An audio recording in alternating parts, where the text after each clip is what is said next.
So yeah, I'd say know your competition, but don't focus on them. Hello and welcome to Foxy TV episode 121. This episode is about starting a new home staging business and how you can look to stand out from your competition. That chat with Jake is in the second half of this week's episode. To start things off, we are going to take you out on a day in truck 2, the new truck. We've got a few jobs that we'll be heading to, a couple of installs, a pack up, we're picking up some new furniture. Let's get into it.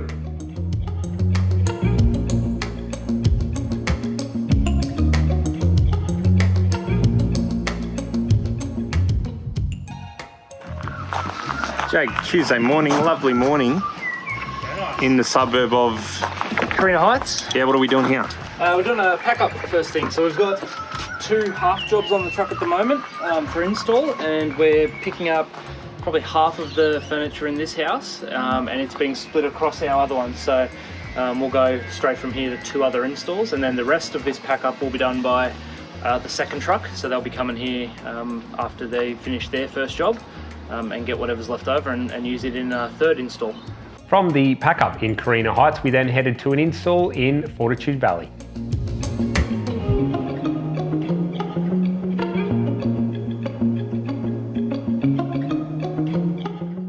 We are in a townhouse at Fortitude Valley, a pretty big townhouse for the valley. What, 4-bed, 3-bed? 3-bed and a study, so technically 4-bed, but we're doing the 4th as a study today. Yeah. And we've had a few issues with getting stuff in and... Yes, the stairwell's not awesome for us, and there is a pole pretty much right in the middle of the doorway, which is not great for access, but that's okay. We got as much as we could in. What do you reckon, Jake? Not a fan of the pole? No, the pole right at the front door, and then these stairs not ideal, but make it work. What are we doing now? We're off to our second install for the day, and it's got a removal component. Wait, what are you doing with your beds then? I'm gonna go buy buckets and make it work. Usually we'd use frames, but we just don't have any with us right now. Yeah. It's closer to get buckets instead of going back to the warehouse. Yeah. All right, let's do it. As Jake mentioned there, the truck then headed to our second install of the day in Algester.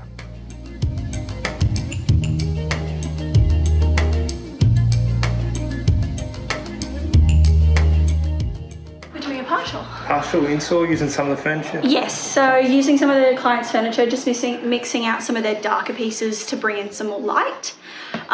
So it's a 4-bed, 2 living area house in Parkinson, so it's coming out really nicely. Clients seem happy so far.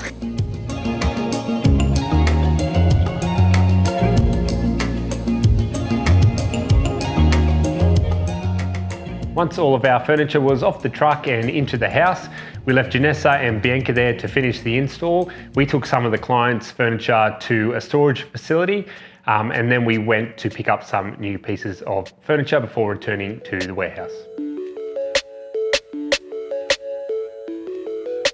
So thanks for joining us in truck 2 for the day. Truck 1 was obviously out and about as well, had a busy day and a busy week for the entire team. We're looking to hit 18 installs this week, so congrats to the team and great effort. Now on to today's main topic. We had a question come through on Instagram. Somebody is looking to start their home staging business. They're not sure how to get started, where to start, what to be doing, how to compete in their market. Eva was at the warehouse to get Jake's thoughts on this topic, as well as some other thoughts that will hopefully be helpful if you're looking to start your own home staging business. Quick interlude here. So I recorded that video that you just saw of me talking yesterday, just before Eva went downstairs to interview Jake. It turns out Phoebe was also at the warehouse, so she also got Phoebe's thoughts on today's topic. So instead of what I expected to be about a 5-minute segment answering today's question, we got about, I think, nearly about 17 minutes. So that is awesome. It means we covered more ground, more information, and hopefully that helps provide value to everyone watching. So let's get into it. All right, so right at the start, we were 1 foot up compared to most people who are starting a styling company. We had engaged the services of local styling companies. We were doing developments, getting them in to come and style the properties and sell. I was like, well, why am I doing this? It's something I'd really love to do. I don't want to go back to Q Health.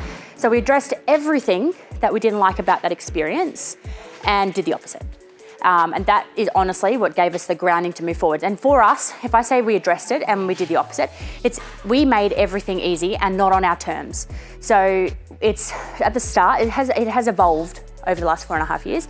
But at the start, it was about providing an option to pay later. It was about flexibility and turnaround. So the companies we were using, it had to be installed on this day, and I had no say about time. It was this, and then if I had to push it, I had to pay $650 to push it. If I wanted to cancel it, it had to be cancellation fee. Like, it wasn't a celebration of the fact that I've gone and sold my home off market and achieved an amazing price. It was well, sorry, I haven't really done any preparation for that because it's still 2 weeks away, but I'm going to charge you $600 to cancel it. That mentality of making it easy and really helping positive engagement, every single stepping stone of a point with a vendor, every single one of them has to be positive. That is really what gave us a foot up. So at the very start, it's about that. Over time, it's about involving all of those points. So we've got different payment options now. So we've gone from our Stage Now Pay Later, which was just a really simple deferred payment option, to Foxy First Class, which is our success guarantee. That has massively evolved. With our installation turnarounds, we've always had our own truck and logistics team.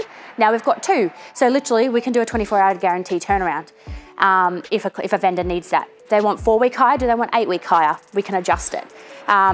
And then on top of all of this, and definitely more of a long-term game, and the reason why I believe that we've seen the growth that we have over this last year in particular has been our social media strategy. Our media and our marketing strategy has had a profound effect on where we're at, and it's something that we really committed to really early on. Some people might have thought it was crazy for like our 3rd full-time role to go to a social media and market. So we went to Cody, he was our 3rd full-time hire. And we went with a full-time media marketing person over another stylist or removalist that could directly increase our capacity, knowing that over time, Cody and now Eva are going to be bringing in that work. Honestly, it's like 40% of our work is coming through social media. So it has had a profound effect, definitely long-term game. But now that we have that momentum rolling, we're seeing it have a compounding effect. I think the competition's changed over the years. So when we started, there was not a lot of companies, and to be fair, there probably isn't still that many companies that are like us, in the sense that they're building a bigger team and got a big warehouse and everything. I think probably the majority in our industry, our market at least, are smaller, hire their furniture or just have 1 or 2 kind of part-time people, that sort of thing. I think we've grown because we've been intentional about it. Like, we always wanted to have lots of people and have the warehouse and be able to do it all without going to a third party. And I don't know, we started out by offering some things that kind of got us some attention from certain agents, and I like to think that we do a good job. When you do something well, people will come back and you'll get word of mouth referrals, and that's kind of how we've built a lot of it. Yeah, so I've done a couple of Q&As on those differentiating factors. So basically, it's flexibility in terms of turnaround, timing, pricing, all those things, different payment options. And basically means just us not dictating the terms. Also, I think the other thing that we did differently, definitely compared to, I don't know how relationships work in other states. In Brisbane, it was very much you were chasing the work of the vendor. You weren't really developing and fostering relationships with real estate agents. The mindset when we started was that real estate agents can be fickle. They will jump ship. If they're offered something better, they will jump ship. And I'm staunchly against that viewpoint. If they jump ship, if they go and dip their toes in with another stylist, it's because you've dropped the ball in some terms. Maybe your furniture's not up to par, maybe the styling's lacking, maybe you've forgotten to put light bulbs in those lamps. Potentially your turnaround has been too slow, your communication's subpar, or the feedback from the vendors hasn't been great. You've dropped the ball. So it's not that the agents want to jump ship, it's that you've let it go. So you need to foster those relationships. They need to be on point. You need to know when you last spoke to them, what the last property was that you did. You need to know the sale prices for all of those properties and the vendors' names, so that you can have those client relationships, those client conversations with those real estate agents, and be just as much involved in the conversations about the market as they are. Do that, and you've got those relationships. It's BDM. For me, it's business 101. Just having something that gets people to pay attention to you, if nothing else, is a good starting point. You have to be able to do that thing well, and it has to actually be valuable to people. But if you have something that lets you stand out, people will pay attention to you, and that's, when you're trying to build a business and get agents to give you a chance, that's how you get started. For a new business, it's a tricky one, because it really depends on how you want to run your business. I don't think it's about finding something that you don't believe in, or as a gimmick. That probably isn't going to be something that long-term matters. for us, it was more of a pain point. You know, we used styling to sell one of our own properties before our business started, and we, you know, it had an impact and we liked it, but there were some things about it that we didn't like. And so when we started, it was some simple things like we offered a deferred payment option because nobody else did, and I thought that seems like such a simple thing, and there were a number of agents that gave us a chance because of that. So yeah, now we know that one of the differentiating factors for us is that we're very flexible and very fast, and we focus on that. We want to be able to say we can do things faster than anybody else. We can do things in 24 hours. We can, those sorts of things. Again, just concentrate on you. Don't even think about what the competition are doing. Don't look at the competition. Don't let them impact your decisions. You just honestly stay in your own lane. Keep going, and you'll get there. It is a hard slog at the start, but do not allow them to impact your competition. Everybody does it differently, and everybody can do it differently. How many agents are out there? There's so much capacity to have so many different styling companies. We all have different points of interest, like different things that we're focused in on. For us, we're niched and businesses properties under 1.2 million.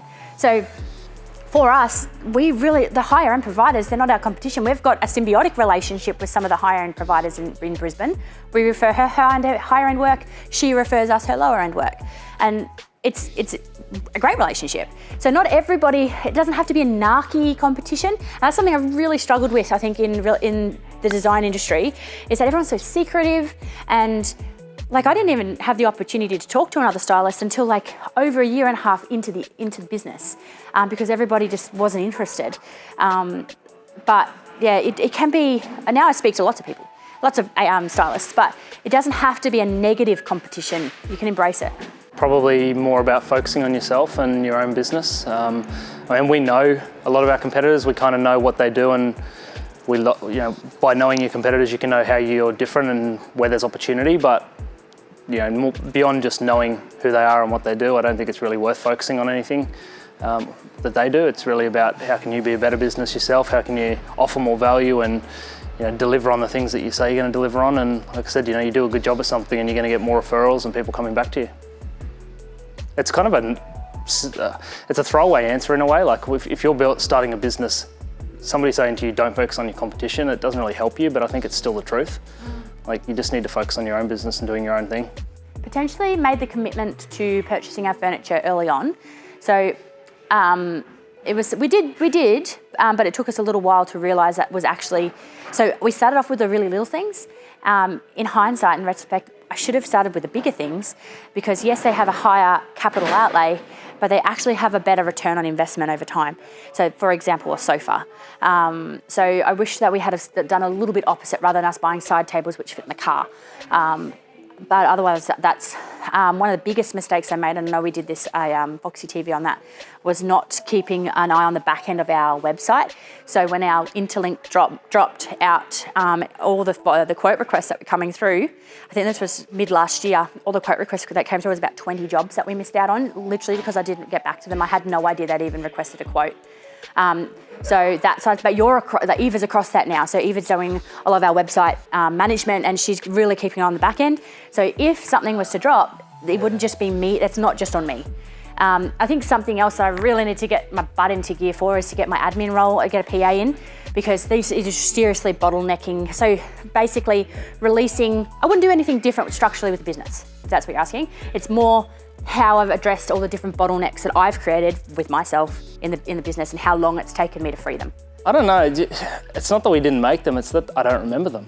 I mean, we didn't make, I don't know that we made any, I don't know that we made any major mistakes nothing stopped us operating. Nothing was a major thing that really set us back. So, I would say the only thing that I don't know if it's a mistake, but it wasn't right at the beginning. It was probably,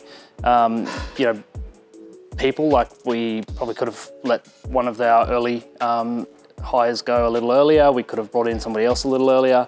But that's learning and growing. I don't know that that's a mistake. It's just something we didn't know.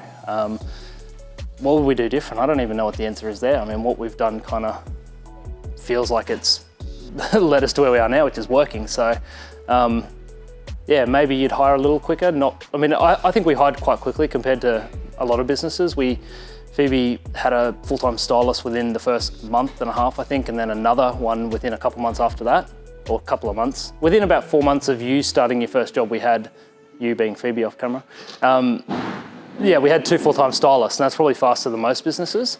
But we probably could have gone harder and faster as well if we had wanted to, but I don't know that I would have changed it. I think we did it, the way that we did it, and it works. Well, back yourself to start with. I've said that several times. Back yourself, go in there, you are the expert. They've got you, they've addressed you as, engaged you as the expert. So go in and give your advice and have fun doing it. Don't let any stress, it's really, so speaking, actually I had a phone call even this week from a stylist down in Victoria who have only just started out. It's all, the stress at the start is about getting the job, and then you get the job. And then the stress is about doing the job and having the furniture to do the job. And then the stress is about, have I done a great enough job that the agent's going to be really happy? And then the stress turns into, oh, have I done a great enough job that they're going to sell the house? And then if it doesn't sell, well, somebody's going to come back and say, well, it wasn't good enough. Or if it does sell, well, now the stress is going to back to getting the next job. So it's an evolving thing. Embrace it, really run with it, and try not to stress too much. You'll get grey hair like me. I don't know if I have one in particular. There's probably a couple that come to mind. One would be know your business model and what you want your business to look like. I mean, like I said, we knew very quickly that we wanted to build into a business that had its own stock and its own team and logistics and all that sort of thing. So that matters when you're planning and you're the early stages, how you're going to use your cash and all that sort of thing. So knowing what your business model needs to look like. And there's nothing wrong with being a business in our industry that hires their furniture, but knowing that limits what cash is available for building a team, and essentially you become a volume-based business in that. Again, there's nothing wrong with that, but just know that. I'd say the cash impact and knowing that cash is going to be difficult when you're building a business like this for a number of years, including even right now. I mean, we're busier than we've ever been, and 4 years in, and yet we're having to buy some stuff as we're going because we're busier than we thought we were going to be at this point. So I don't know that there's ever an easy point, or at least we haven't hit it yet from a cash flow point of view. So knowing that at the start and being smart about how you spend your money, I think is probably best advice I can give. Yeah, I wrote an article, it was probably a little while ago now, to be honest, but where it was, I've written a couple, but one of them was about like the things that you should, I don't know, 6 or 7 things or whatever it was that I would, or bits of advice or things to know when you're starting a business like this. And it was things like the cash flow and knowing your business model and people and that sort of thing. So I think that was probably a big one that if I've missed anything here, that go back and maybe read that. I think I already said it, but I'd just maybe double down on, it doesn't really matter what anybody else is doing. I mean, you might, in the micro, like in the short term, it might feel like it does because you'll lose a job to somebody else because they've beaten you on price or whatever it is. And it feels like I'm losing out to my competition because they're doing X, Y, and Z, or I'm not doing those things. But I think as long as you know what your value is, like we've talked about the differentiating factor or whatever value it is that you can bring to the table, and you get better at letting people know what that value is and explaining what that value is, especially if you're not going to be the cheapest in your market. Then if you're not the cheapest, you need to be able to sell what it is that where your value is, and that comes down to you and the way that you explain what it is you do. So yeah, I'd say know your competition, but don't focus on them. And yeah, I'll leave it there. That could be the ending. Thanks. Yeah. Oh wait, you gotta do that. Thanks for watching Foxy TV! Let's use that. Let's not use that. So there you have it. Thank you for the question, and we sure do hope that helped. For anyone looking for more information, obviously you can send us a message, but we also recorded about a year ago now a Foxy TV episode on how to start a home staging business. So you can find that link below. I'll put the link in the description if you're watching on Facebook or YouTube. If you're watching on Instagram, we can't link directly, so just go to our YouTube channel there and search how to start a home staging business, and you should be able to find it. And that is it for episode 121. Thanks so much for watching this week's Foxy TV, and we'll see you in the next episode. Make sure I don't use a choppy pillow, because if I use a choppy pillow, it's too luxe, and then if I use a regular pillow, it's too boring. So selectionist is basically just staring at these Well, I got told shelves. that I have to do a grey, like the house is grey, so it's like grey scheme. but not too luxe, but it's an agent that we've never worked for before, so this is the first time I'm seeing our work. So take what you Good will luck. from that. So I used a choppy, which is more luxe, but I put 2 non-choppies behind it to bring it down a little bit. Yep, makes sense. Now I'm gonna do my master. I'm doing something different this time. Phoebe might not like it, but the blue cushions, but there's like a little orange stripy on the side. So I'm like trying to maybe like, you know, on like the color wheel, how like blue and orange, is that the color? Blue and orange like opposite each other? Yeah. They complement each other. So let's go with that.